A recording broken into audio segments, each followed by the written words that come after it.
காதல் வந்தாலே மனசு ஏங்கி தவிக்கும். முதல் படம் வந்து எனக்கு வல்லவன். சிம்பு சார் மூலியமா, யுவன் சார் மூலியமா அந்த சந்தர்ப்பம் எனக்கு கிடைச்சது. அவங்க தான் என்ன சினிமாவில் இறங்க கொடுத்தாங்க. ரெண்டு பேரும் என்னுடைய காட் ஃபாதர் அவங்க தான்.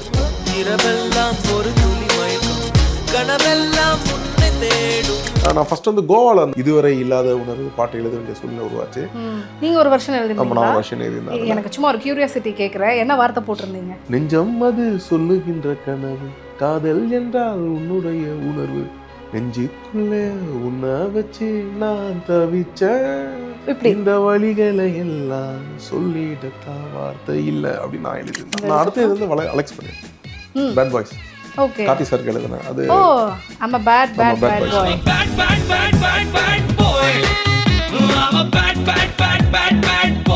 ராம் சார் வந்து பேரன்பு டியூனை கையில் கொடுத்துட்டு எத்தனை நாள் வேணும் டைம் கேட்டார். நான் சொன்னேன் எனக்கு ஒரு 3 நாள் டைம் வேணும் அப்படின்னு கேட்டேன். நான் அதை கேட்டால் போயிட்டா சரின்னு சொல்லிட்டாரு. மறுநாள் காலையில் ஒரு 7 மணிக்கு ஃபோன் போட்டார். ஒழுங்கா வீட்டுக்கு வா அப்படின்னு சொன்னேன். போன வீட்டுக்கு போனோடனே ஒரு 1 hour லிரிக்ஸ் முடிச்சிட்டு.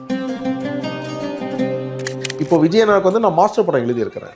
ஆமாம், மாஸ்டர்ல ஒரு சின்ன ஒரு பிட் சாங் எழுதியிருக்கிறேன். மஜாக்கோ மாலுங்கோ நீ மாற்றி வச்ச காலுங்கோ பஜாரா செஞ்சிடுவேன் வார்த்தி ரூட்டை மாற்றிக்க அந்தர் பண்ணி உள்ளே வந்த வாழு பசங்க ஐயா கடைசி ட்ரெயினை கூதுப்பார் கிளம்பிடுங்க பாட்டு எழுதினேன். ஏன்டா நிறுத்திட்டீங்க? நல்லா இருந்துச்சு பாட்டு. சௌத்ரி சார் இறங்கும் போது ஃபர்ஸ்ட் என்னதான் உள்ள பார்த்தார் இருக்கிறானான்னு சொல்லிட்டு கூப்பிட்டு வந்தார். கீழே கூப்பிட்டு வந்து ரூம்குள்ள விஜய் சாரை கூப்பிட்டு வந்து சொன்னார், இப்போ பாடலாசிரியரையா ரொம்ப வருஷம் ஃபாலோ பண்ணுறான், ஏன்னா பாட்டு தான் கூட அப்படின்னு சொன்னார். அன்னைக்கு விஜய் சார் வந்து என்கிட்ட முட்டி போட்டு தான் பேசினார். I like it Vijay sir.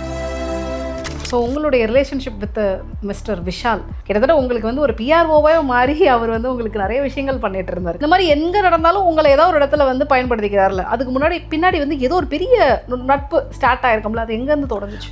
நட்பெல்லாம் அண்ணன் தம்பியில் பாசம் தான். அது நட்புன்னு சொல்லி நான் சொல்லுவேன். யார் அண்ணன் யார் தம்பி? சத்தியமா அவர் தான் அண்ணன். இவரை விட யாருன்னு எழுத முடியும் அந்த மாதிரி ஒரு ஹோப் சாங். இவருக்கு தான் அவனோட வெற்றி என்னோட வெற்றி மாதிரி. ஒரு வெற்றியை வந்து தக்க வச்சுக்கணும், அடுத்த வெற்றி கண்டிப்பாக கொடுத்தே ஆகணும். கேஜிஎஃப் படத்தில் சொல்கிற போல நான் அடிச்சதெல்லாம் டானுன்னு சொல்ல டேரக்டரில் நான் எழுதின படத்தில் பெரிய பெரிய ஆர்டிஸ்ட் தான், எல்லாருக்கும் பெரிய ஆர்டிஸ்ட் தான்.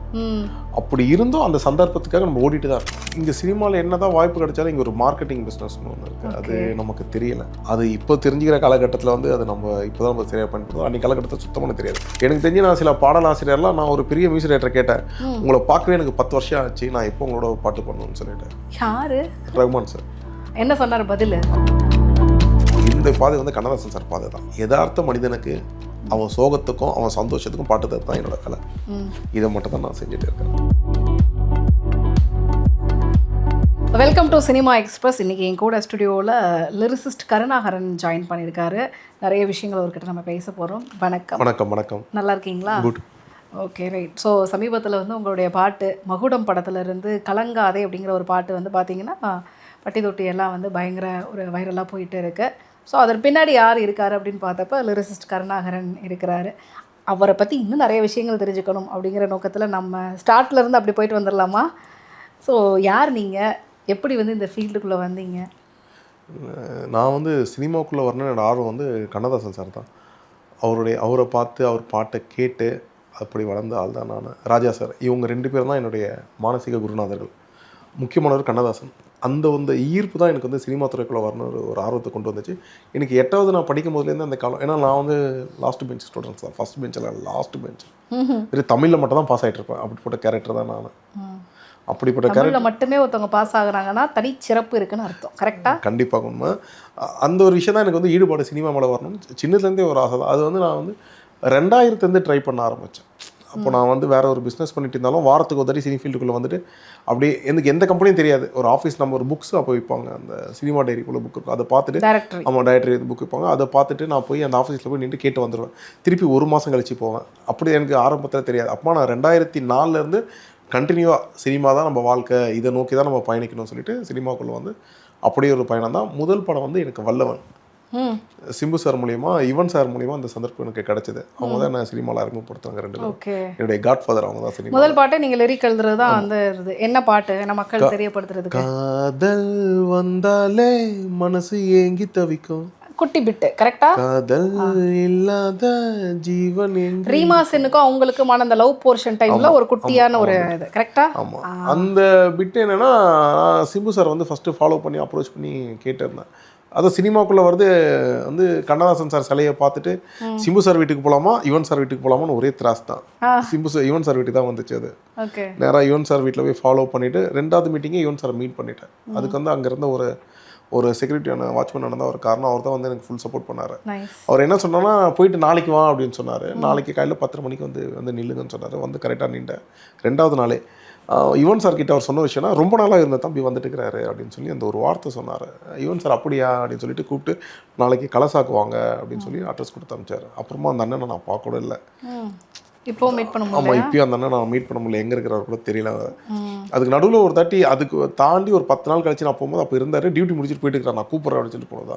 அதுக்கப்புறம் அவர் அந்த வீட்டுக்கு டியூட்டிக்கு வரல, வேறு எங்கேயோ போயிட்டார். பட் உங்களுக்கு முதல் குட்டே வந்து பெரிய மோதிர குட்டு மாதிரி சரியான ஒரு இடத்துல இருந்து கிடச்சிருக்கு. ஏன்னா யுவன் சாரோடைய பீக் டைம் அது கரெக்டாக. அந்த வல்லவன் டைம்லாம் வந்து ஒரு பயங்கர பீக் டைமில் ஒரு பாட்டு.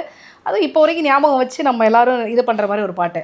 பொதுவாக யுவன் சாருடைய காம்போவில் வந்து ஒரு லிரிசிஸ்ட் ஜாயின் பண்ணாங்க அப்படின்னாலே அடுத்தடுத்தது ஒரு பெரிய காம்போவாக இருக்கும். உங்களுக்கே தெரியும் யுவன் சார் கூட வந்து லிரிசிஸ்ட் ஜாயின் பண்ண எத்தனை பேர் வந்து அந்த மறக்க முடியாத காம்போன்னு.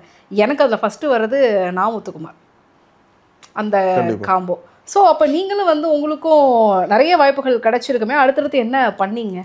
இல்லை, இங்கே சினிமாவில் என்ன தான் வாய்ப்பு கிடைச்சாலும் இங்கே ஒரு மார்க்கெட்டிங் பிஸ்னஸ்னு ஒன்று இருக்குது. அது நமக்கு தெரியலை. அது இப்போ தெரிஞ்சுக்கிற காலகட்டத்தில் வந்து அது நம்ம இப்போ தான் நம்ம சரியாக பயன்படுத்தும். அன்றைக்கி காலகட்டத்தில் சுத்தமாக தெரியாது. போனால் பாட்டு எழுதும், கூப்பிடுவாங்கன்னு ஒரு நம்பிக்கை இருக்கும்ல. அவங்களே கூப்பிடுவாங்க, அவங்கள அந்த கூப்பிடுவாங்க. நான் சில கம்பெனி போயிட்டு இருந்தேன், இந்த பாட்டு ஹிட் ஆச்சு, நம்மளை யாருன்னா கூப்பிடுவாங்க. ஆனால் நான் பல தேடுதல் எனக்கு இருந்துச்சு. நான் காலையில் நீங்கள் பார்த்தீங்கன்னா நான் கலசா ஸ்டுடியோ போவேன் வடபழனி முடிச்சுட்டு 11:45 மணிக்கு நான் திருப்பி பிரகாஷ் ராஜ் சார் ஸ்டுடியோ அடையாரில் இருக்கும், அந்த ஸ்டுடியோக்கு போவேன். இப்படி பல கட்டத்தில் நான் ஓடிட்டு தான் இருந்தேன். அடுத்து என்ன பாட்டு எழுதுனீங்க அப்போ? நான் அடுத்து இருந்து அலெக்ஸ் பண்ணிருந்தேன், பேட் பாய்ஸ். ஓகே, கார்த்தி சாருக்கு எழுதுனேன். அது அந்த பாட்டு நான் 2வது எழுதுனேன். அதுக்கு என்ன காரணம்னா, முக்கியமான காரணம் வந்து கார்த்தி சார் தான். கௌதம் சார் வந்து என்னை மதன் சொல்லி எஸ்கேப் ப்ரொடியூசர் மதன் சார் இருக்கிறார். அவர் மூலியமா வந்து கௌதம் சார் என்னை அறிமுகப்படுத்தி வச்சார். அவர் கௌதம் சார் வந்து சூர்யா சார் அறிமுகப்படுத்தினார். உன் கம்பெனி படத்தில் நீ நடிக்கிற படத்தை ஏதாவது சொல்லு, உன் கம்பெனி படத்துலன்னு சொல்லும் போது சூர்யா சாரை மீட் பண்ண ஒரு வீட்டுக்கு போனேன். வர சொல்லியிருந்தாரு. போகும்போது சார் கிளம்பிட்டார். அப்புறம் பார்த்தா வெளியே வந்து கார்த்தி அண்ணன் வந்தார். கார்த்தி அண்ணன் இது போல் அறிமுகமாயிட்டு பாடலாசிரியர் அப்படின்னு சொன்னால் அண்ணன் கிளம்பிட்டாரு அப்படின்னு சொன்னார். சரி, நீங்கள் தான் இருக்கிறீங்களா அண்ணனா, நீங்கள் ஒரு பாட்டு கொடுங்க அப்படின்னு கேட்டோம்னா அண்ணன் வந்து அலெக்ஸ் பண்ணி எழுதுன்னு சொல்லிட்டு. வேறு எவ்வளோ பெரிய விஷயம். அண்ணனை பார்க்க போய் தம்பி வந்து பார்த்துட்டு ஒரு பாட்டு வந்து கரெக்டாக கிடச்சிருக்கு. அந்த விஷயம் அவங்க 2 பேரும் செஞ்சாங்க. அதோட வெற்றி தான் பேட் பாய்ஸ். நல்ல வெற்றி இட்டு கொடுத்து பாட்டு எனக்கு அந்த ஒரு சந்தர்ப்பம் எனக்கு. அது thanks to Devi Sri Prasad and director Suraj சாருக்கு 2 பேரும் நான் தேங்க்ஸ் சொல்லிக்கிறேன். Okay, right. கிட்டத்தட்ட எழுதின எல்லா பாட்டுமே வந்து பார்த்திங்கன்னா பயங்கர ஒரு நோட்டபுளான ஒரு நோட்டில் தான் வந்து இருந்திருக்குல்ல. பட் இருந்தமும் வந்து ஒரு நச்சுன்னு ஒரு வெற்றிக்காக வந்து காத்திருக்கக்கூடிய சூழல் உங்களுக்கு இருக்கா? இல்லை, கண்டிப்பாக இல்லை. ஒரு வெற்றியை வந்து தக்க வச்சுக்கணும், அடுத்த வெற்றி கண்டிப்பாக கொடுத்தே ஆகணும். ஒரு வெற்றியை நம்ம கொடுத்துட்டோம்னு சொல்லி வீட்டில் தான் போயிடும் உட்கார முடியாது. அடுத்த வெற்றிக்கு நம்ம வந்து ஓடிட்டு இருக்கணும். அதுக்கேற்ற சந்தர்ப்பம் நமக்கு கிடைக்கணும். KGF படத்தில் சொல்கிற போல நான் அடிச்சதெல்லாம் டானுன்னு சொல்ல டேரக்டரில் நான் எழுதின படத்தில் பெரிய பெரிய ஆர்டிஸ்ட் தான், எல்லாருக்கும் பெரிய ஆர்டிஸ்ட் தான். அப்படி இருந்தும் அந்த சந்தர்ப்பத்துக்காக நம்ம ஓடிட்டு தான் இருக்கிறோம். இந்த ஒரு வெற்றி எப்படி வந்து ஒரு ஆர்டிஸ்ட் வந்து கம்பெனியாக ஏறி இறங்கி பட வாய்ப்புகள் வந்து வாங்குறாங்களோ, லிரிசிஸ்ட்டுக்கும் சேம் ப்ராசஸ் அப்படிங்கிறது எனக்கு நீங்கள் இன்றைக்கி சொல்கிறப்ப தான் தெரியுது. நான் நினச்சேன் ஒரு இப்போ இந்த படத்தில் ஒரு 5 பாட்டு, 2 பாட்டு வந்து இவர் இந்த லிரிக் ரைட்டர் எழுதட்டும், ஒரு 2 பாட்டு இவருக்கு கொடுக்கட்டும் அப்படிங்கிற மாதிரி மியூசிக் டைரக்டரும் அந்த டைரக்டரும் சேர்த்து பிரிச்சுப்பாங்க அப்படிங்கிற மாதிரிலாம் ஒரு தாட் இருந்தது. பட் ஆனால் கம்பெனியாக ஏற வேண்டிய சூழல்லாம் இருக்குங்கிறதே இவ்வளோ விஷயங்கள் பேசுகிறது. அது வந்து நிச்சயமான உண்மை. அது அதில் எந்த மாற்று கருத்துமே இல்லை. எப்படி ஆர்டிஸ்ட் பற்றி தேடுறாங்களோ, எப்படி டைரக்டர் போகிறாங்களோ, அது போல் பாடலாசிரியரும் இசையமைப்பாளர் பார்த்தாகணும், இயக்குனரை பார்த்தாகணும். இவங்க 3 பேருக்குள்ள காம்போ செட் ஆனால் தான் ஒரு பாடலாசிரியரால் அந்த படத்தில் பயணிக்க முடியும். எப்படி கெமிஸ்ட்ரி ஒர்க் அவுட் ஆகிற மாதிரி கண்டிப்பாக ஒர்க் அவுட் ஆகும். எனக்கு தெரிஞ்சு நான் சில பாடலாசிரியர்லாம் நான் ஒரு பெரிய மியூசிக் டைரக்டர் கேட்டேன், உங்களை பார்க்கவே எனக்கு 10 வருஷம் ஆச்சு, நான் எப்போ உங்களோட பாட்டு பண்ணணும்னு சொல்லிட்டேன். யாரு? ரஹ்மான் சார். அப்பா, என்ன சொன்னார் பதில்? அவர் ஒன்றுமே சொல்லலை, அப்படி பார்த்துட்டு அப்படியே போயிட்டாரு. திருப்பி 2வது வாட்டி ஒரு 2 வருஷம் கழிச்சு அவர் மீட் பண்ணேன். அப்பா சார் எதுவுமே சொல்லலை அவர். ஓகே.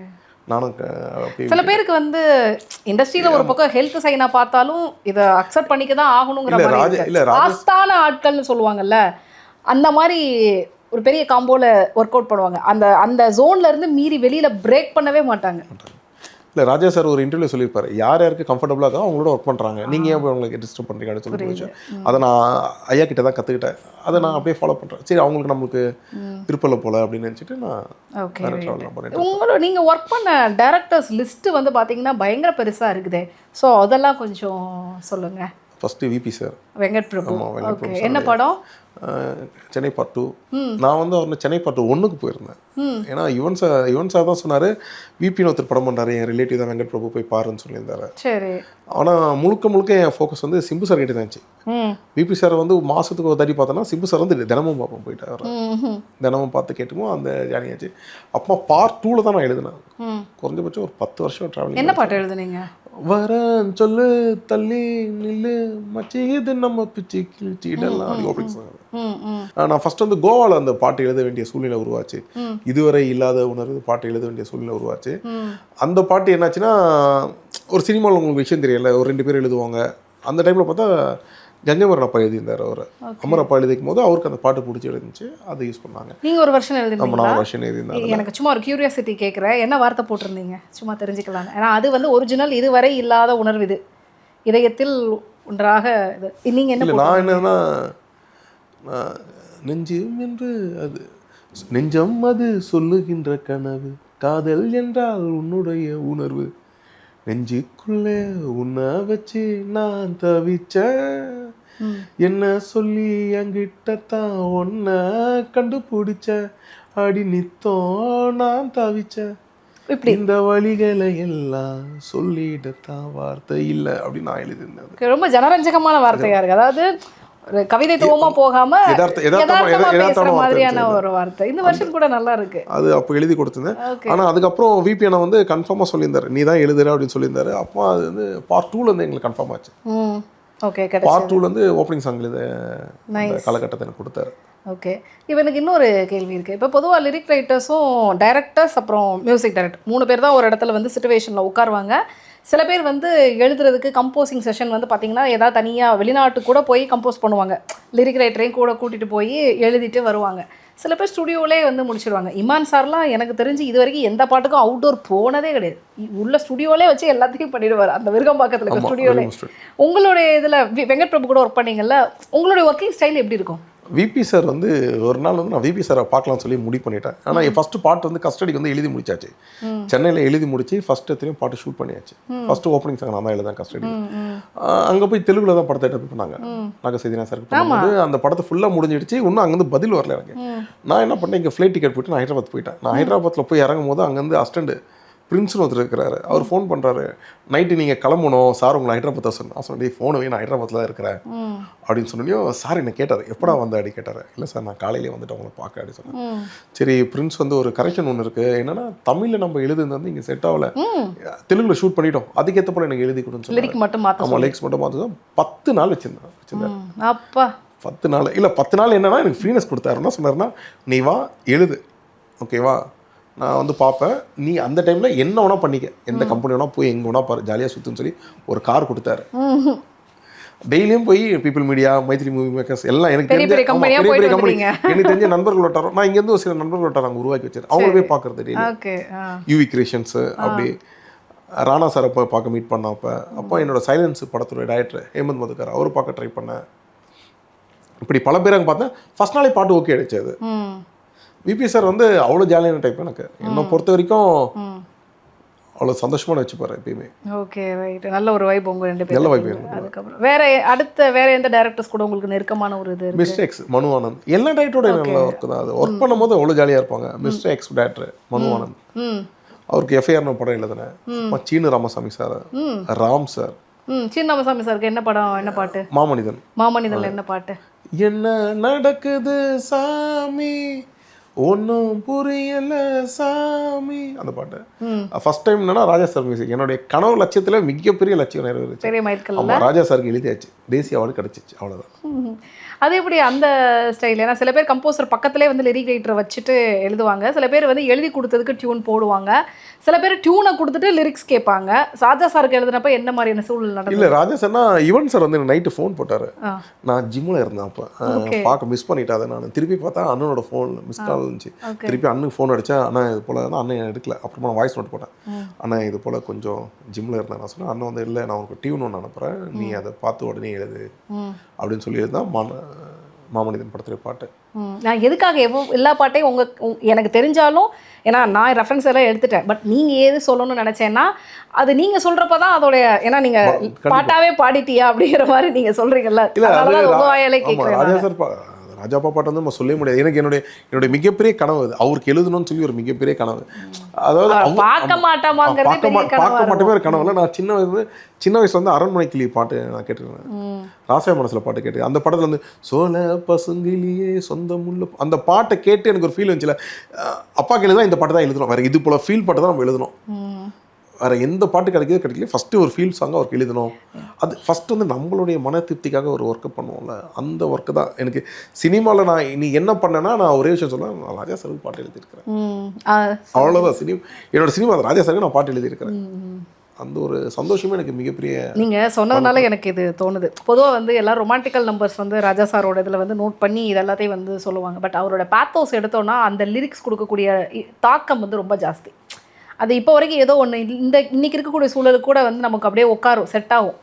இப்போது வந்து ஏதோ ஒரு மூடுக்கு வந்து அப்படியே செட் ஆகும். அந்த லிரிக்ஸோட இம்பாக்டை நான் சொல்கிறேன். இல்லை, எங்கள் அப்பா வந்து போன வருஷம் தவறிட்டார். என்ன அதுலேருந்து மீட்டு கொண்டு வந்து ராஜா சார் பாட்டு தான், வேறு எதுவுமே இல்லை எனக்கு. அந்த உள்ளேருந்து நீ வா, இறப்பெல்லாம் இங்கே பெரிய விஷயமே இல்லை, எல்லாம் டேட் பை டேட்டு போயிட்டே இருப்பாங்க, நீ வா அப்படின்னு சொல்லி என்னை திருப்பி பழைய நிலைமைக்கு கொண்டு வந்து ராஜா சார் தான். ராஜா சார் பாட்டு இல்லைன்னா நான் சின்ன வயசுலேருந்து ஃபீல்டுக்குள்ளே வந்திருக்க மாட்டேன். இப்போ எங்கள் அப்பா தவறின பிறகு திருப்பி நான் அது சொல்ல தெரியாது எனக்கு, அந்த வார்த்தை எனக்கு தெரியல, அவர் தான் ரெக்கவர் பண்ணி கொண்டு வந்தார். ஓகே, நிறைய ப்ரொஃபஷ்னலாக சொன்னீங்க. உங்களோட பர்சனல் பற்றி எதுவுமே பெரிய விஷயங்கள் நீங்கள் ரிவீல் பண்ண? பர்சனல்லாம் ஒன்றும் இல்லை, ஒரு ஃபேமிலி தான். நாங்கள் அப்பா அம்மா 2 பேரும் தவறிட்டாங்க, அக்காங்க தம்பி அவங்கவுங்க தனியாக இருக்கிறாங்க. நம்ம வந்து சிங்கிள், முரட்டு சிங்கிள். விபி சார் பிரேம்ஜி சாரோட இடத்த நம்ம பிடிச்சி வச்சுட்டு இருக்கிறோம் இப்போ. ஓ நீங்களா? Okay okay. முரட்டு சிங்கிள் இதுதான் நம்மளை பற்றி. எனக்கு செங்கல்பட்டில் விவசாயம் நல்லா இருக்குது, விவசாயம் பண்ணிட்டு இருக்கிறேன். சென்னையில் வீடு இருக்குது. இதுதான் என்னுடைய இது, சினிமா என்னோட முழு நேரம். பயங்கர அந்த பேஷன்லேயே. ரைட். ஸோ உங்களுடைய ரிலேஷன்ஷிப் வித் மிஸ்டர் விஷால், அது வந்து நிறைய வீடியோஸ் நான் வந்து பார்த்தேன். கிட்டத்தட்ட உங்களுக்கு வந்து ஒரு பிஆர்ஓவே மாறி அவர் வந்து உங்களுக்கு நிறைய விஷயங்கள் பண்ணிட்டு இருந்தார், கரெக்டாக? உங்களை நிறைய ப்ரீவியஸாக நிறைய ஃபங்க்ஷன்ஸில் நான் பார்த்தப்போ உங்களை அவ்வளோ தூரம் விட்டு கொடுக்காமல் நிறைய விஷயங்கள் பண்ணார். அது மட்டும் இல்லாமல் அவரோட ப்ரொடக்ஷன், அவருடைய டைரக்ஷன், இந்த மாதிரி எங்கே நடந்தாலும் உங்களை ஏதோ ஒரு இடத்துல வந்து பயன்படுத்திக்கிறார்ல. அதுக்கு பின்னாடி வந்து ஏதோ ஒரு பெரிய நட்பு ஸ்டார்ட் ஆகிருக்கும்ல, அது எங்கேருந்து தொடங்குச்சு? நட்பெல்லாம் அண்ணன் தம்பியில் பாசம் தான், அது நட்புன்னு சொல்லி நான் சொல்லுவேன். யார் அண்ணன் யார் தம்பி? சத்தியமாக அவர் தான் அண்ணன். என்ன விஷயம்னா, அதாவது அதே தான் என்னோட தேடல் தான். சண்டைக்கோழி படத்தில் போய் நான் ட்ரை பண்ணேன் ஃபர்ஸ்ட் பார்ட் 1. ஆமாம். அப்போ அவங்களுடைய வீடு வந்து சாலிகிராமத்துக்குள்ளே இருந்துச்சு, அந்த ஆஃபீஸ். அது லிங்குசாமி சாரை பார்க்க போயிருந்தேன்.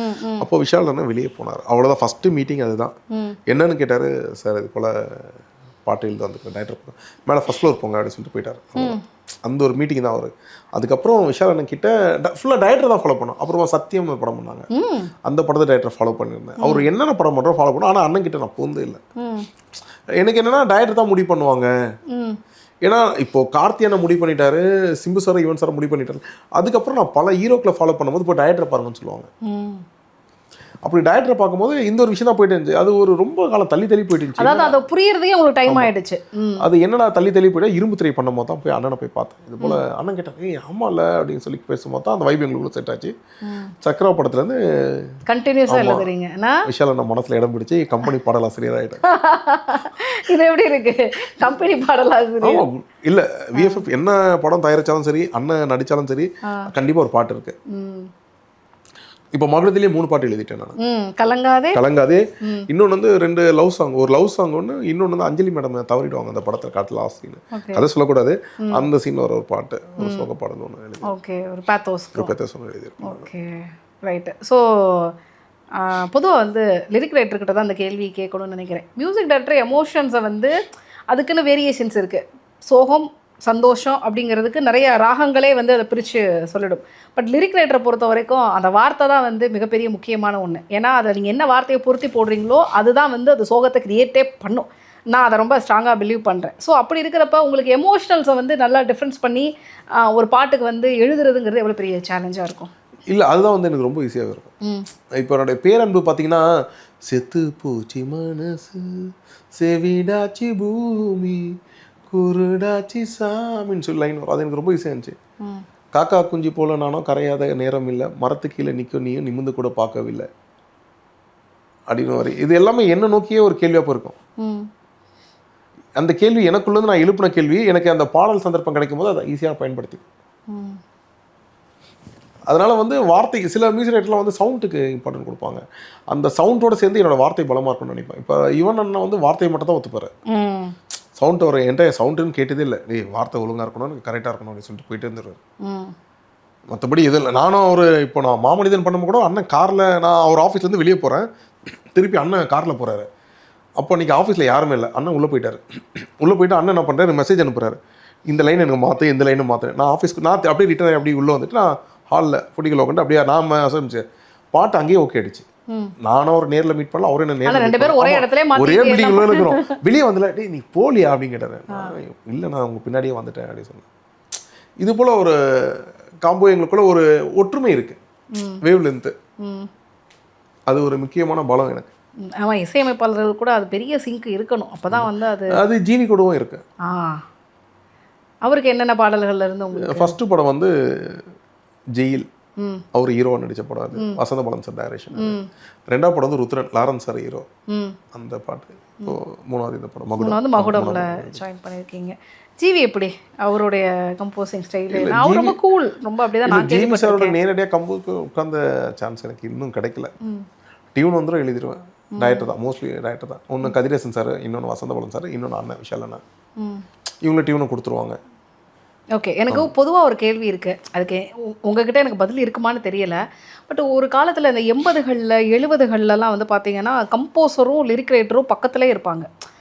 அவர் போடுற அந்த மெட்டுக்கு ஏற்ற மாதிரி தான் வார்த்தையை வந்து அந்த இடத்துல வந்து உடனே க்ரியேட் பண்ணி அப்படி பண்ணக்கூடிய ஒரு பெரிய பாண்டிங் தான் இருந்தது.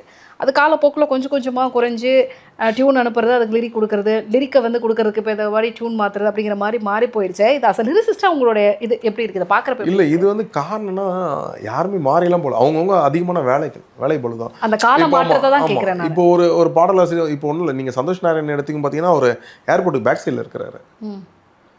இப்போ என் வீடு வந்து பாரிஸில் இருக்கு.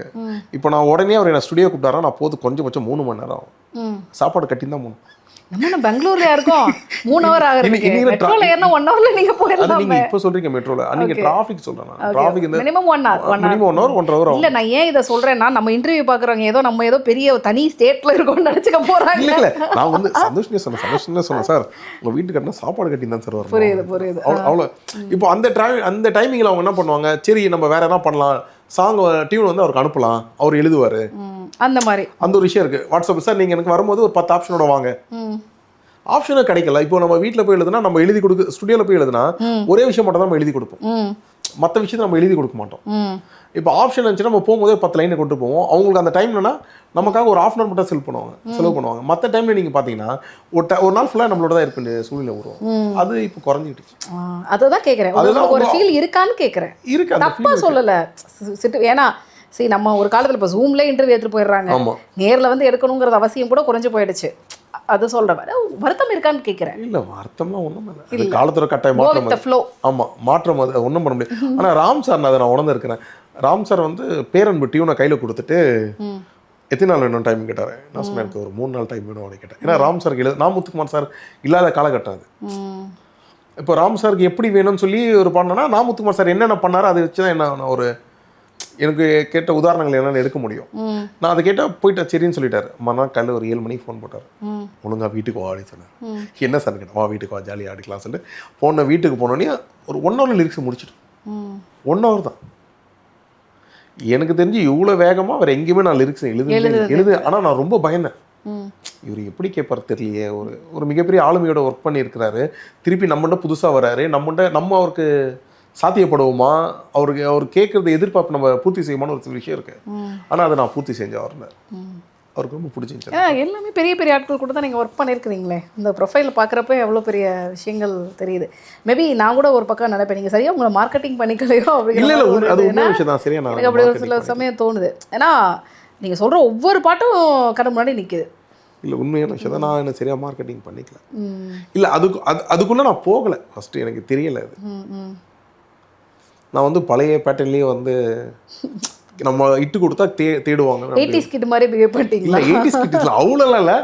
நம்ம இதுக்கு நம்ம இட்டு கொடுத்தா நம்ம தேடுவாங்க, நம்ம கூப்பிடுவாங்க, நம்ம நினைச்சிட்டு அப்படியெல்லாம் இன்னைக்கு இல்லை. புரியுது. இன்ஸ்டாலேயே ரீல்ஸ்லேயே இருந்தால் மட்டும் தான் இப்போ கூப்பிட்றாங்க. Okay right. இப்போ எல்லாம் அக்கௌண்ட்டில் தொடங்கியாச்சா? அது பல வருஷம் பண்ண ஆரம்பிச்சிட்டிங்களா? பல வருஷமாக இருக்கு. சரி ஓகே. அதான் இன்னொரு ஏரியா வேறு பிடிச்சிருக்கீங்களே. இப்போ மேபி புரிஞ்சுக்க டைம் ஆச்சுன்னு சொன்னீங்க, பட் நடிக்கிறதுக்கான விஷயங்களையும் பண்ணிட்டீங்க. மிஸ்டர் எக்ஸில் உங்களை நான் பார்த்தேன் ஒரு கேரக்டரில். அதுக்கு முழுக்க காரணம் மனு தான்.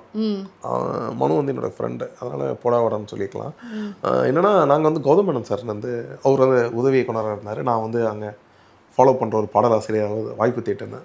அந்த டீமில் தான் எனக்கு 3 பேர் பழக்கம் பண்ணாங்க. மனுவானன், சூரியநாராயணன், இன்னொன்று கௌதம் சார். இவங்க 3 பேரும் பழக்கமானாங்க. இப்போ வந்து சன் நெக்ஸ்ட்டில் வந்து சூர்யா வந்து அங்கே ஒர்க் பண்ணுறாரு. மனு ஆனந்த் வந்து படம் பண்ணிட்டு இருக்காரு. கௌதம் சார் கூப்பிட்றோன்னு சொல்லிக்கிறாரு. இப்போ சூர்யா படம் தயாரித்த கிணறுன்னு ஒரு படம் தயாரித்தார். அதை நான் தான் பாடலாசிரியர். இப்போ மனு வந்து ஃபஸ்ட்டு படம் வந்து FIR, அதில் நான் பாடலாசிரியர். இந்த படத்தில் என்ன ஆச்சுன்னா, அவங்க மியூசிக் டேரக்டர் போகும்போது மியூசிக் டேரக்டர் வந்து ஒரு பாட்டை ரெடி பண்ணிட்டார். அப்படி அவர் ரெடி பண்ணும் போது அங்கே நம்மளுக்கு பாட்டு இது வேலை இல்லை. அப்போ என்ன சொன்னான், டே போகும்போதே அவங்க ஒரு பாட்டு கிடச்சிச்சுரா, எனக்கு என்ன பண்ணலான்னு கேட்டான். ஒன்றும் பண்ணத்தில்லடா, உன்னோட விருப்பம் அப்படின்னு சொல்லிட்டு வெளியே வந்து ஃபோனில் சொன்னேன். பின்னிடுவோம் ஒழுங்கா பாட்டு வரணும், எனக்கு இன்னொரு பாட்டு வேணும். சரி நீ வா அப்படின்னு சொல்லி கூப்பிட்டு தான் நான் நடிக்க வச்சேன். அது நான் நடிக்க வச்சு ஒரு நல்ல கேரக்டர் கொடுத்தேன். நல்ல கேரக்டரோட ரொம்ப சந்தோஷமான வச்சுன்னா 20 நாள் நல்ல சம்பளம். நல்லது. இது மனசார சொல்லணுமே. இது எத்தனை பேர் சொல்லுவாங்க. நல்ல சம்பளம் கொடுத்தாங்க. நல்ல சம்பளம் கொடுத்தான், கேரவன் கொடுத்தான். என் நண்பர் வேற லெவலில் என்ன பார்த்துக்கிட்டான் அந்த இடத்துல. நட்பு பரவாயில்ல. நண்பர்கள் நிறைய பேர் இயக்குனர் கண்டுக்காமே போயிருக்காங்க. என்னோட நண்பர்கள் எனக்கு பாதி பேர் அப்படிங்கிறாங்க. இல்லை நான் வந்து எல்லாருமே ஒரே மாதிரி தான் இருப்பேன். நம்ம மனு கிட்ட சொல்லுவான், டே நீ தேடுற நண்பர்கள் இருக்க மாட்டாங்களா, நீ நண்பர்னு சொல்லி தேடுற இங்கே நண்பரே இருக்க மாட்டாங்க, தொழில் ரீதியாக மட்டும் தான் இங்கே இருப்பாங்க. நீ எல்லாருமே நண்பர் நினச்சி நீ ரொம்ப எதிர்பார்க்குற. அப்படி இல்லைடா, அது சினிமா வேற சினிமா வேற. பேருக்கு மட்டும் தான் நீ நண்பர்னு சொல்லலாம், அவனை ஃப்ரெண்டுன்னு சொல்லுவான். ஆனால் அவனோட நீ சாத்தியப்பட மாட்டேன், அவன் உங்ககிட்டயும் வர மாட்டான், அவன் வேற ட்ராவலில் போவான் அப்படின்னு சொல்லி அவனுக்கு. இது ஒரு பெரிய லைஃப் லெசன் தெரியும்ல. இந்த யதார்த்தத்தை வந்து ஓப்பனாக சொல்லி கொடுக்கறதுக்குலாம் இங்கே ரொம்ப பேர் இல்லை. உங்கள் ஃப்ரெண்டு உண்மையிலே நீங்கள் அதில் பிளஸ்டு. ஓப்பனாக இவ்வளோ தூரம் ஒரு பெரிய பாடத்தை சொல்லி கொடுத்து. இல்லை மனு எனக்கு இல்லை, அவனால் தான் இந்த விஷயம். நான் வந்து என்னோட ஃபோனில் வந்து யாருக்கு தான் சொல்லுங்க நண்பா தான் சொல்லுவேன். அதை வந்து நான் ஸ்கூல்லேருந்து காலத்துலேருந்து சொல்லிட்டு இருக்கிறேன். அது உண்மையாக சொல்லுவேன். அது அப்போ என்கிட்ட சொல்லுவான், டேய் மச்சான் அதெல்லாம் இல்லைடா, இங்கே நீ நினைப்பது இடம் இது இல்லை, நண்பர் இங்கே இல்லை. இது வந்து தொழில் நடக்கிற இடம். சக்ஸஸ் தான் உன்னை ட்ராவல் பண்ணுவோம், சக்ஸஸ் இல்லையா உன்னை விட்டு இன்னொருத்த போவோம். அது வந்து அவங்களுக்கு சாத்தியப்படும். அவங்க சக்ஸஸ் கொடுத்தா தான் அவங்களை தேடி ப்ரொடியூசர் வருவாங்க. ஒரு டைரக்டருக்கு ஒரு மியூசிக் டைரக்டர் சக்ஸஸ் கொடுத்தா தான் அவரை தேட்டு ஹீரோ வருவாங்க. அப்படி ஒருத்தர் சார்ந்துதான் இருக்கிறாங்க. இங்கே வந்து ஃப்ரெண்ட்ஷிப்புக்கு இடமே இல்லை சொல்லிட்டு. Okay right. ஒரு லிரிக் ரைட்டர் வந்து எவ்வளவு தான் தன்னுடைய கனவுல கற்பனையில் நிறைய விஷயங்களை கலந்து வச்சு எழுதினாலும் அவருக்கு ஆள் மனசில் சில பேருக்கு வந்து எழுதணும், அச்சசலாக அப்படியே உருவகப்படுத்தி எழுதணும்னு சொல்லிட்டு ஒரு பெரிய தாக்கம் இருக்கும்ல. உங்களுக்கு இண்டஸ்ட்ரியை பொறுத்த வரைக்கும் இவருக்கு எழுதணுங்கிற மாதிரி ஒரு ஏக்கம் இருக்கா? இருக்கு. எனக்கு ரஜினி சாருக்கு எழுதணும் மிகப்பெரிய ஏக்கம் இருக்குது, கமல் சாருக்கு எழுதணும் ஏக்கம் இருக்குது. ஏன்னா இவங்களுக்கு கண்டிப்பாக எழுதிட்டேன்னா அதான் சொல்கிறேன், நம்ம லட்சியங்கள் ஒன்று அடைஞ்சிரும். மற்றவங்களுக்கு எழுதும் போது நம்ம ஒரு சாதாரண ஒரு என்ன சொல்லுவாங்க, ஒரு சினிமா நபராகவே நம்ம இருந்துருவோம். ஆனால் லட்சியங்கள் அடையும் போது தான் நம்ம ஒரு வெற்றியாளராகவும் நம்மளுடைய கனவு நிறைவேறிச்சுன்னு ஒரு சந்தோஷம் கிடைக்கும். அதோட எதிர்பார்ப்பு நான் கமல் சாருக்கும் ரஜினி சாருக்கும் எழுத முயற்சி பண்ணிட்டு இருக்கிறேன். அது இறைவன் கிளியும் அணிரத்துக்கிட்டே தான் இருக்கு. ஓகே. ஸோ நீங்களே எனக்கு அடுத்த கொஸ்டினுக்கு லீடும் கொடுக்குறீங்க. நீங்கள் நிறைய மியூசிக் டைரக்டர்லாம் குறிப்பிட்டு சொல்லி பண்ணீங்க. பட் இன்றைக்கி இது வந்து இந்த எராவில் வந்து அனிருத் அவர்கள், அதுக்கப்புறம் சாய் அபயங்கர்லாம் ஒரு புதிய எராவை வந்து கிரியேட் பண்ணியிருக்காங்க இண்டஸ்ட்ரியை பொறுத்த வரைக்கும். இவங்களெல்லாம் வந்து போய் அப்ரோச் பண்ணி ஏதாவது இது பண்ணணும் அப்படிங்கிற மாதிரிலாம் நீங்கள் ட்ரை பண்ணி? அணியை நான் ஃபாலோ பண்ணிட்டு இருக்கிறேன். ஓகே. அணியை ஒரு நல்ல நட்பு வட்டாரத்தில் 2 பேர் இருக்கும். ஓகே. ஃபோன் போட்டால் எடுப்பார். அந்த நட்பு வட்டாரத்தில் நான் என்ன வச்சுட்டு இருக்கிறாரு.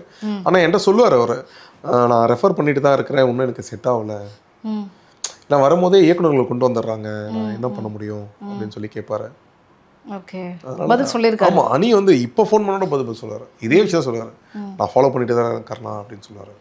வாட் அபவுட் சாய பயங்கர்லாம் ட்ரை பண்ணீங்களா? சாயபங்கிற ஒன்றும் பார்க்க சந்தர்ப்பக்கடையில் அவங்க அப்பா ஒன்றும் அப்பாயின்மெண்ட் கொடுக்கல. ஓ அப்பா டேடி ஆமாம், டாடி தான் அப்பாயின்மெண்ட் பண்ணுவாங்க. அவ்வளோதான் மேனேஜர் எனக்கு. திப்புலாம் நீங்கள் அந்த டைமில் நீங்கள் இருந்த டைம்ல இருந்து பெரிய பீக்கில் இருந்த ஒரு சிங்கர் தானே, நீங்கள் கண்டிப்பாக பேசியிருப்பீங்கல்ல? மனு சொன்னது தான், இங்கே எல்லாம் நண்பர்கள் தான், ஓகே ஆனால் நண்பர்கள் அல்ல, வார்த்தைகள் மட்டுமே நண்பர்கள்.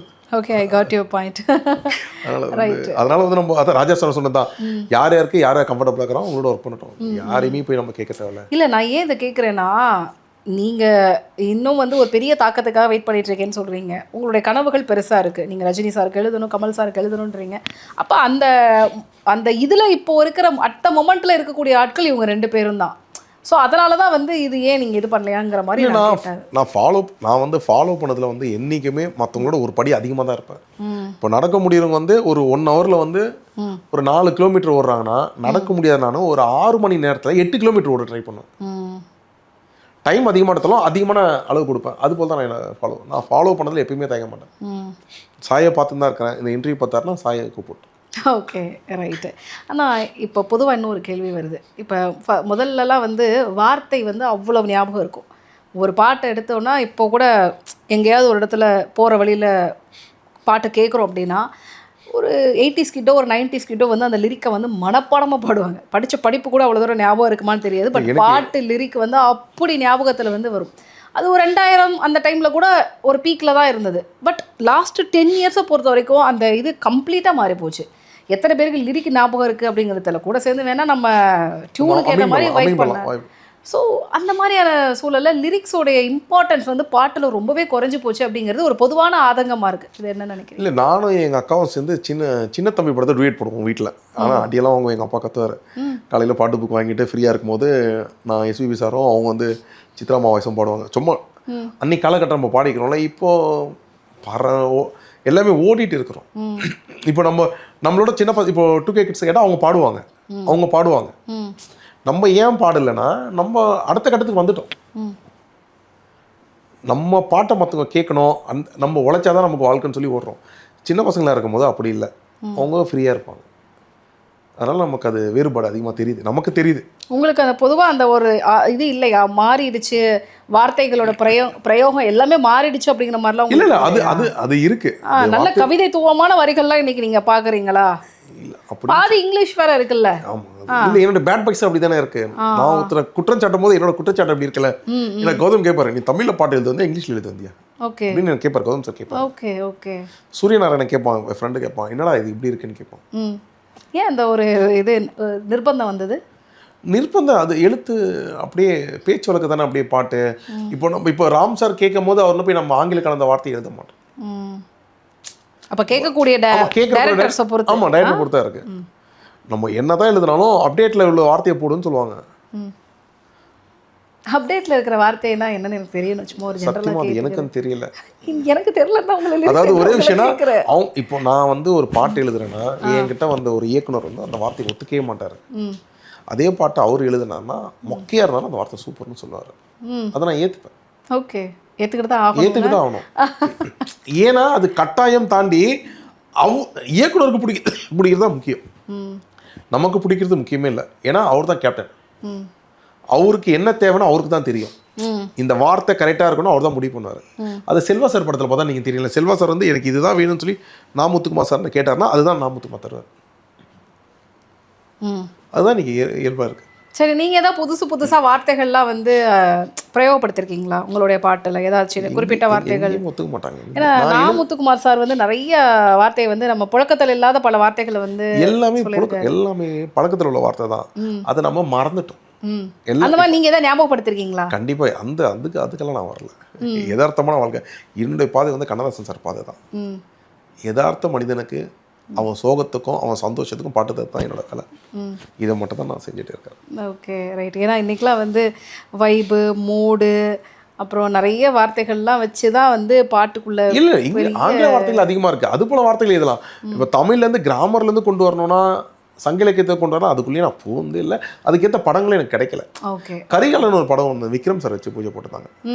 ஆமாம், அந்த படத்துக்கு நான் எழுதினேன். காலா கரிகாலா 8 திக்கும் உந்தன் பாடை 2 ஒயின்தோன் இணை 5 அசிங்கம் அரண் தருவின் உறைவாளும் மஞ்ச அப்படின்னா திரண்டு தான் 2 மார்புலை கொண்ட பறந்து விரிந்த மார்புலை கொண்ட ராமன் அதான் அர்த்தம். அதான் ஒரு ஷோல்டரோட இதை ஆமா, வந்து அந்த- பாஜானு ஆமா, பாகுவா ஆமா, இருக்குங்கிறத மென்ஷன் பண்றது, திரண்டு உருவகப்படுத்துறது. இணையஞ்சா சிங்கம் அரண் தருவின் உறைவாளும் மஞ்ச. அவன் உறைவாளை எடுத்தானா எதிரில் இருக்கலாம் அஞ்சுவான் அப்படின்னு சொல்ல அந்த ஒரு விஷயம் இருக்குல்ல.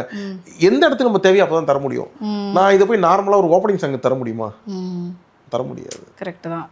பட் ஆனால் நீங்கள் இந்த சொல்கிற இதே டைமில் வந்து பார்த்தீங்கன்னா நமக்கு நிறைய சங்க இலக்கியங்களுடைய பாடல் வரிகளை பயன்படுத்தியிருக்காங்க. ஆமா, தமிழ் மேடம் பயன்படுத்திக்கிறாங்க. 80களில் 90களில் இப்போ திருக்குறள்ல இருந்து எல்லாமே இப்போ வந்து எனக்கு தெரிஞ்சு தாமரை மேடம் தான் பயன்படுத்தியிருந்தாங்க. ஆமாம், இது நிறைய பேர் பண்ணியிருக்காங்க. என்னால் தேவாசார் பாட்டிலே நிறைய இல்ல தேவாசார் பாடலாசிரியர் இல்ல இசையமைப்பாளர் தானே. அவங்களே நிறைய பண்ணியிருக்காங்க அப்படிங்கிறத சொல்ல வர. 8 தொகை பயன்படுத்தினது, புறநானூறு, குறுந்தொகை, இதுல இருந்தெல்லாம் வார்த்தைகளை நம்ம பயன்படுத்தியிருக்காங்க. வந்து ராஜா சார் சொன்னப்போ தான் சரவணபவன் எனக்கு என்கிட்ட என்ன கேட்கறாங்களோ அதை கொடுப்பேன்.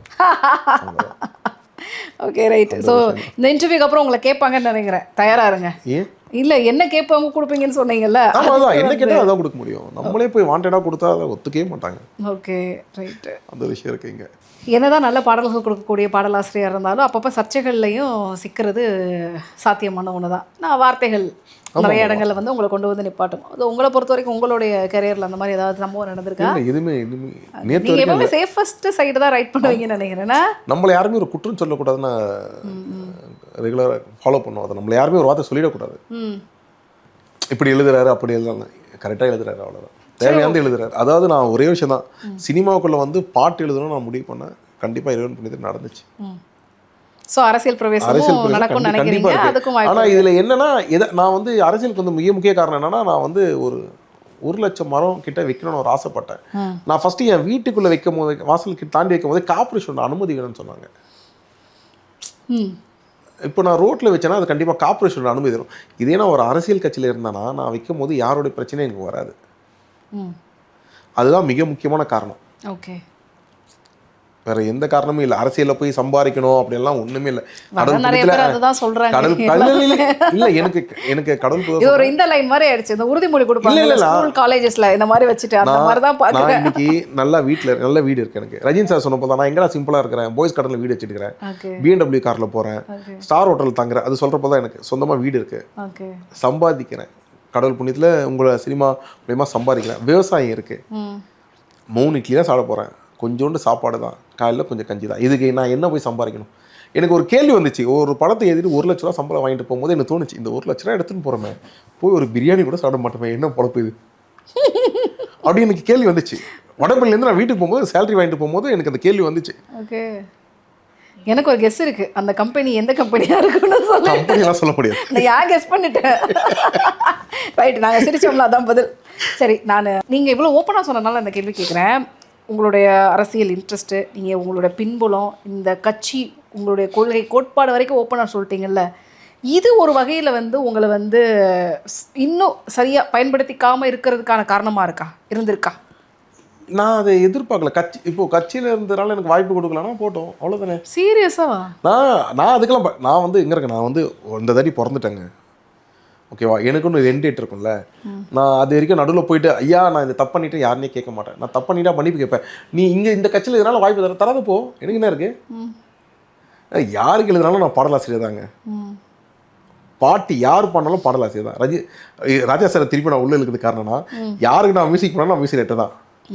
அதுபோல் தான் நான் யாருக்கு பாட்டு எதுனாலும் பாடலாசிரியர் தான். எனக்கு கொடுக்கலன்னா கொடுக்க வச்சுக்க, இல்லைன்னா ஏன்னா உங்கள் கனவு பெருசு, உங்களுடைய கனவுல நீங்க போட்ட லிஸ்ட் பெருசு. அதனால தான் அந்த கேள்வியை மறுபடியும் எந்த தப்பு செய்யல. நான் அரசியல் கட்சியில இருக்கிறதுனால நீ தர மாட்டேன்னு சொல்றது என்னோட தப்பா உன்னோட தப்பா? நான் அரசியல்ல வந்து ஏதாவது தப்பு பண்ணியிருந்தா என்ன நீங்க புறக்கணிக்கிறது நியாயம். நான் இங்க இருந்துட்டு ஆப்போசிட்ல யாரா திட்டிட்ட ஒரு வார்த்தை, அது ஒரு நியாயம். நான் யாருமே எதுவும் செய்யலையே. ஒரு கட்சியில இருக்குது குற்றம்னு சொல்லிட்டீங்க, நம்ம ஃபீல்டுக்குள்ள எடுத்துங்க, யார் எந்த கட்சி சாராம இருக்கிறாங்க, எல்லாருக்கும் மனசுக்குள்ள ஒரு விருப்பம், ஒரு அபிப்பிராயம் இருக்கும். சொல்ல மாட்டாங்க, நான் வெளிப்படையா சொல்றேன். அவ்வளோதான் விஷயம். எனக்கு அவங்க தராமல் போகிறாங்க, தரல, அதெல்லாம் விஷயம் இல்லை. என் கனவு நிறைவேறுங்க. நான் யாரையும் தாக்கி எல்லாம் பேச மாட்டேன், எனக்கு அந்த குழப்பம் இல்லை. அது ஆப்போசிட்டில் இருக்கிற அண்ணன் விஜய் அண்ணனா கூட இருக்கட்டும், அண்ணன் வந்து சந்தோஷம் தான், வாழ்த்துக்கள் தான். உதய் சாரா அத்தனை சொன்னார், அண்ணனுக்கு வாழ்த்துக்கள் தானே சொன்னார். அவ்வளோதான், வாழ்த்துக்கள் எல்லாருக்கும் சொல்லுவோம். அவங்க பாட்டில் அவங்க அரசியல் அவங்க செய்ய போகிறாங்க, இவங்க பாட்டில் இவங்க அரசியல் செய்ய போகிறாங்க. என் பாட்டில் நான் சினிமா எழுத போகிறேன், அவ்வளோதான். Okay right. ஸோ ஆல்மோஸ்ட் நம்ம உங்களுடைய ஆரம்ப காலத்துலேருந்து இப்போ நீங்கள் எழுதின பாட்டு வரைக்கும் நம்ம பேசியிருக்கிறோம். இடைப்பட்ட இதில் வந்து யாரை பற்றியா நம்ம மிஸ் பண்ணியிருக்கோமா, இல்லை யாராவது பற்றி நீங்கள் குறிப்பிட்டு சொல்லணும்னு நினைக்கிறீங்களா? யாரையாவது நபர்களை பற்றி?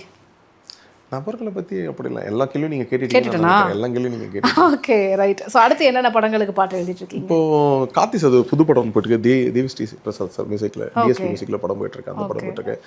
ரவி சாரை ஃபாலோ பண்ணிட்டு இருக்கிறேன், ரவி அண்ணனை, அந்த ஒரு விஷயம் போயிட்டு ஜெயம் ரவி, ஜெயம் ரவி சார், ரவி மோகன் சார் கோச்சுக்கு போகிறாரு. ஆமாம், அந்த படங்கள் போயிட்டுருக்கு. ரவி மோகன் சாரை ஃபாலோ பண்ணிட்டு அந்த விஷயம் போயிட்டுருக்கு. பேச்சுவார்த்தை நடந்துக்கிட்டே இருக்கு. Okay right. ஸோ மகுடம்ல எப்படி வந்து கலங்காதேன்னு ஒரு பாட்டு வந்து நிறைய பேருக்கு வந்து ஒரு எமோஷ்னலான ஒரு மெசேஜ் வந்து கன்வே பண்ணுச்சு. அதாவது லைஃப்பில் இதுக்கு மேலே என்னடா இருக்குது அப்படிங்கிற மாதிரி ஒரு சூழலில் வந்து அந்த மாதிரியான ஒரு பாட்டு வந்து போகிறப்ப எதுக்கு கவலைப்படாத. நான் வந்து சினிமா நீங்கள் கேட்ட ஒரே கேள்வி தான், நீங்கள் இந்த கட்சியை சார்ந்தனால உங்களுக்கு பாதிப்புன்னு நீங்கள் சொல்கிறீங்களா? நான் அது என்ன இருக்கு இல்லை இருக்குன்னு சொல்லி கண்டிப்பாக. ஆனால் இன்னைக்கு வரைக்கும் அப்படி என்ன யாரையும் ஸ்ட்ரெயிட்டாக மூவ் பண்ணல. ரொம்ப சந்தோஷம். ஆமாம், என் ஃப்ரெண்ட் என்ன கேட்டார், நீ இப்படி பண்ணுறிய தப்பு இல்லையா அப்படின்னு கேட்கும். நான் சொன்னேன், இதில் என்ன தப்பு?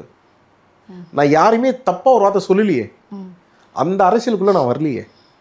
இப்போ விஜயநாயக்கு வந்து நான் மாஸ்டர் படம் எழுதியிருக்கிறேன். அப்படியா? ஆமாம், மாஸ்டர்னு ஒரு சின்ன ஒரு பிட் சாங் எழுதியிருக்கிறேன். மஜாக்கோ மாலுங்கோ நீ மாற்றி வச்ச காலுங்கோ பஜாரா செஞ்சிடுவேன் வார்த்தி ரூட்டை மாற்றிக்க அந்தர் பண்ணி உள்ளே வந்த வாழு பசங்க ஐயா கடைசி ட்ரெயினை கூதுப்பார் கிளம்பிடுங்கன்னு பாட்டு எழுதியிருந்தேன். இதில் நான் மிக முக்கியமாக ஒரு விஷயத்தை சொல்லலாம், சௌத்ரி சாரை சொல்லணும். என்னுடைய திரையுலகத்தில் ஒரு அப்பான்னு நம்ம சொன்னால் நான் சௌத்ரி சார் தான் சொல்லுவேன். ஆமாம், சௌத்ரி சாரை தான் சொல்லுவேன். ஏன்னா ஜில்லா படம் பூஜை போட்டும் போது அந்த பெரிய ஸ்டேஜ் ஒன்று போட்டிருந்தாங்க, ஒயிட் கலர் ஸ்டேஜ், துண்டு போட்டிருந்தாங்க. உள்ளே வந்தோடனே கேட்டார், சாப்பிட்டியான்னு தான் கேட்டார். என்ன சாப்பிட்டியா அப்படின்னு கேட்டார். சாப்பிட்டோம்மா, மேனேஜர் கொடு, அவனுக்கு சாப்பாடை கொடு, இந்த டேபிள் மேலேயே கொடுன்னு சொன்னார். அந்த பெரிய மேடை மேலே 10:30 மணிக்கு மேலே பூஜை, 9:30 மணிக்கு இருக்கிறோம். அந்த ஸ்டேஜ் மேலே உட்காந்து சாப்பிடுன்னு சொல்லி யார் சொல்லுவா? சப்புன்னு ஒரு சாம்பார் கொட்டிடுச்சு. என்ன அந்த இடம், அவரோட அந்த பாசம் மட்டும் தான் அங்கே தெரிஞ்சுது எனக்கு. அதே போல் பூஜை ஆரம்பித்து கொஞ்ச நேரத்தில் விஜய் சார் வந்தார்.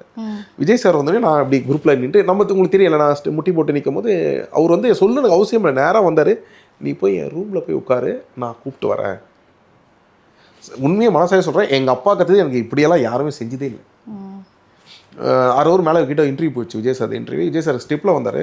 சௌத்ரி சார் இறங்கும் போது ஃபஸ்ட்டு என்ன தான் உள்ளே பார்த்தார், இருக்கிறானான்னு சொல்லிட்டு கூப்பிட்டு வந்தார். கீழே கூப்பிட்டு வந்து ரூம்குள்ளே விஜய் சாரை கூப்பிட்டு வந்து சொன்னார், இப்போ பாடலாசிரியரையாக ரொம்ப வருஷம் ஃபாலோ பண்ணுறான், ஏன்னா பாட்டு தான் கூட அப்படின்னு சொன்னார். அன்றைக்கி விஜய் சார் வந்து என்கிட்ட முட்டி போட்டு தான் பேசினார். I like it Vijay sir. அவர் என்கிட்ட அன்றைக்கி முட்டி போட்டு ஸ்டெப் இறங்கி பேசினார்.